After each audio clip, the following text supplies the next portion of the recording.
Welcome back. You're watching Checkpoint. Thank you for staying with us. Let's continue informing you.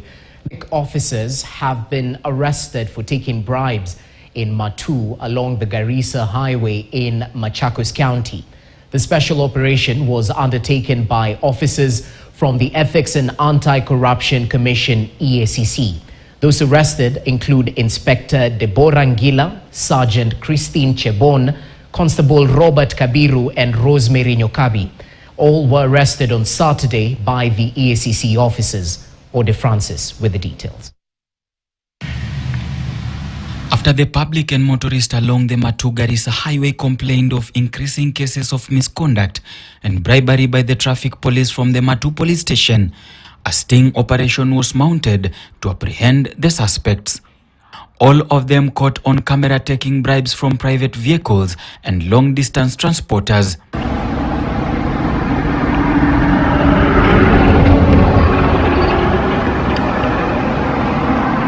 All the arrested officers here were actually on duty, not to work for the Kenyan citizen but to benefit themselves and those at higher ranks. And after 1 hour of taking bribes from motorists, EACC detectives arrived.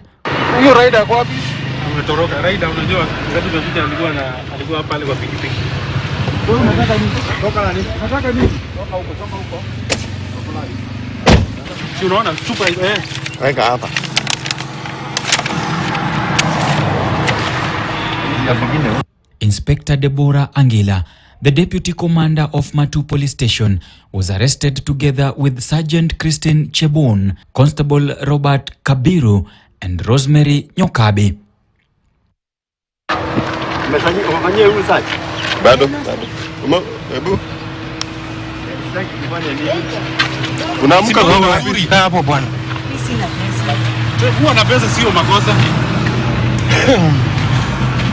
At the moment of arrest, they had collected a total of 12,000 in 1 hour.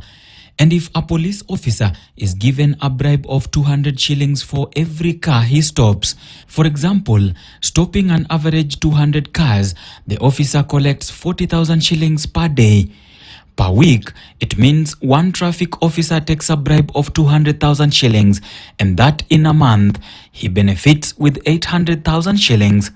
This means that in 1 month, these 4 officers collect 3.2 million shillings by taking a bribe of 200 shillings for each car they stop. For 1 year, these 4 officers would accumulate 38.4 million shillings without touching their salaries. The officers were arrested and taken to EACC offices and later taken to Kilimani police station, waiting to be arraigned on Monday. Corruption has to stop. We have to fight corruption in our service, and we have to help government to eliminate this corruption in our society. Joash Rotich Koriese, a DCI inspector based at Kisumu Central Police Station, was under investigation for allegations of demanding a bribe of 500,000 shillings in order to withdraw charges against a complainant, his wife and the daughter. The complainant is a transporter whose goods were destined for Southern Sudan but detained by the said inspector on the allegations of being stolen. EACC CEO Twalib Mbarak has called upon the police commanders across the country to take urgent and decisive measures to end the extortion spree, which he says is bringing great shame and embarrassment to the country. I don't think traffic corruption is a petty corruption because it has a lot of effects. That money that he pays the traffic policeman, it adds a shilling to the cost of a kilogram of meat you are buying here in Nairobi or wherever. So the ripple effects of that corruption is so big. If it can be quantified, it will be too much. So nobody should tell you any corruption dog.